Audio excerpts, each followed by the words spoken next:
ciencia, educación y sustentabilidad. En esos tres temas ha puesto el foco la empresaria Francisca Cortés Solari. Filántropa y conservacionista, ha dedicado buena parte de su trabajo de las últimas 2 décadas al desarrollo de fundaciones que fomentan lo que ella considera es una clave para que Chile avance hacia ser un país sustentable, un cambio de mentalidad orientado hacia ese desarrollo integral. En la entrevista de hoy en APS conversamos con Francisca Cortés Solari.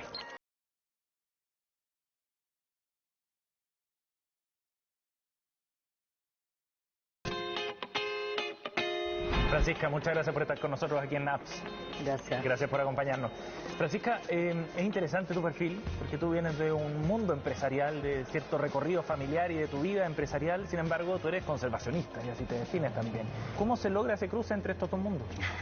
Mira, bueno, primero agradecerte en el fondo por estar acá, por haber elegido este lugar que para mí también, o para la Fundación y para todo lo que hemos hecho, es un lugar icónico. Estamos hablando del Museo de Ciencias Naturales. Sí, claro. Estar aquí con esta ballena 6 y rodeada de todos los animales me hace así todo el sentido del mundo. Por supuesto, por el trabajo que hacen. Gracias por eso, y como tomando lo que tú me decías del tema de la conservación.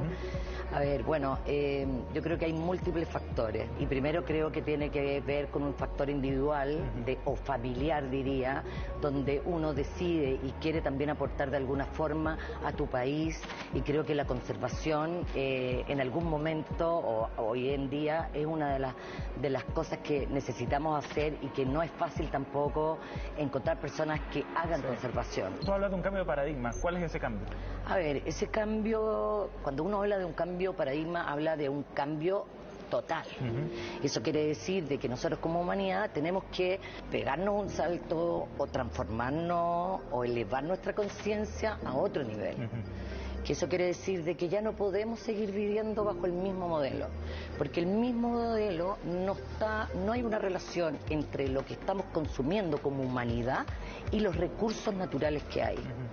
Entonces necesitamos un cambio de paradigma. El antiguo paradigma hablábamos de valores que tenían que ver con las competencias, con el éxito, con el tener, con el querer, con el ego, etcétera. Y hoy en día hablamos de un nuevo paradigma que tiene que ver un paradigma circular, donde hablamos de otros valores. Nos importa el ser, nos importan los vínculos, nos importa la persona, hablamos de una interconexión, hablamos de un paradigma circular.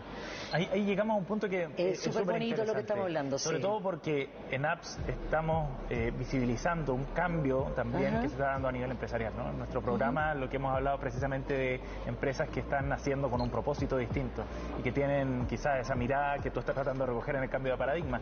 ¿Es necesario también llevar ese cambio a nivel empresarial, crees tú, a nivel de las organizaciones? A todos, no solamente a la empresa, sino a nuestras casas. ¿Y por qué a nuestras casas?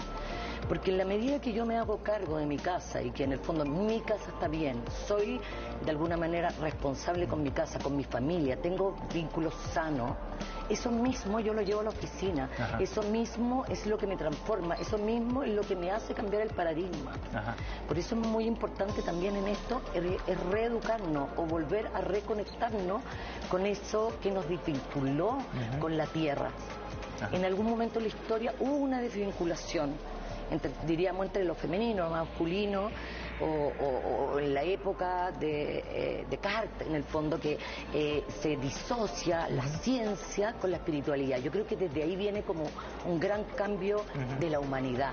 Desde el punto de vista de las organizaciones y de la empresa en particular, por ejemplo, tú puedes generar ese cambio desde afuera, que lo traigan las personas, pero también la misma empresa tiene el poder y la musculatura para motivar esos cambios a través de sus propios productos, de sus servicios, de su negocio.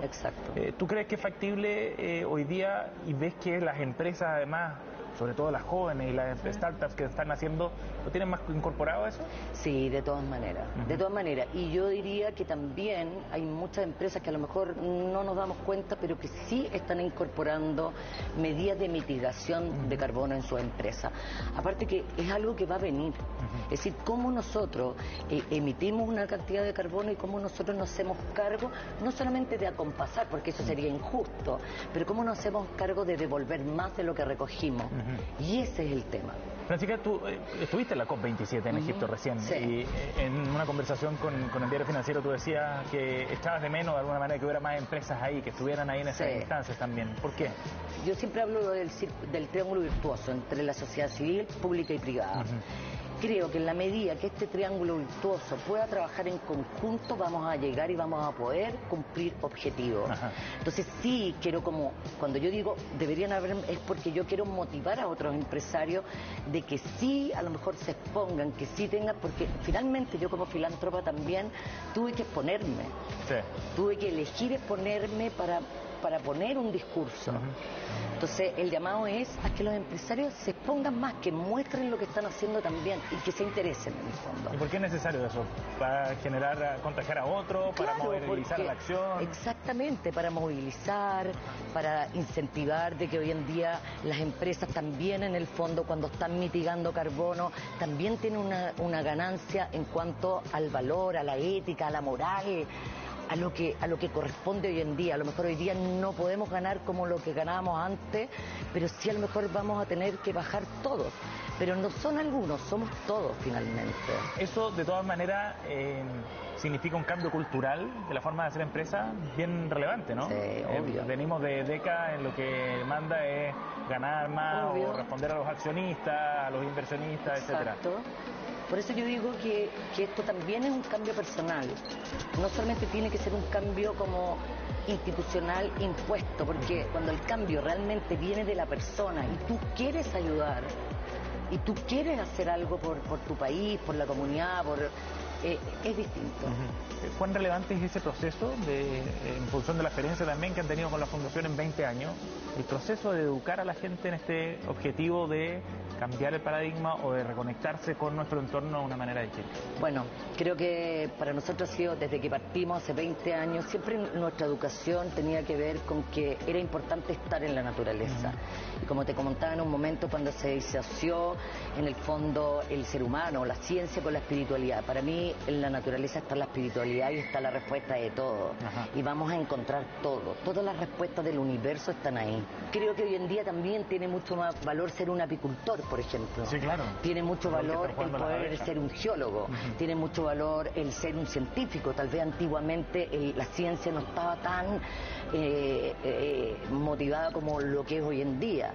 Entonces creo que también la educación o reeducarnos para este nuevo cambio de paradigma es entender de que hoy día necesitamos también otras habilidades.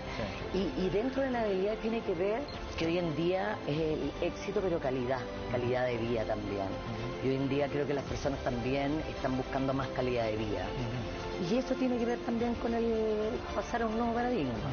Que nos importen las cosas más simples, que tal vez disfrutemos con otro tipo de cosas, que tal vez tengamos vínculos que sean sanos, que la importancia de tener una familia.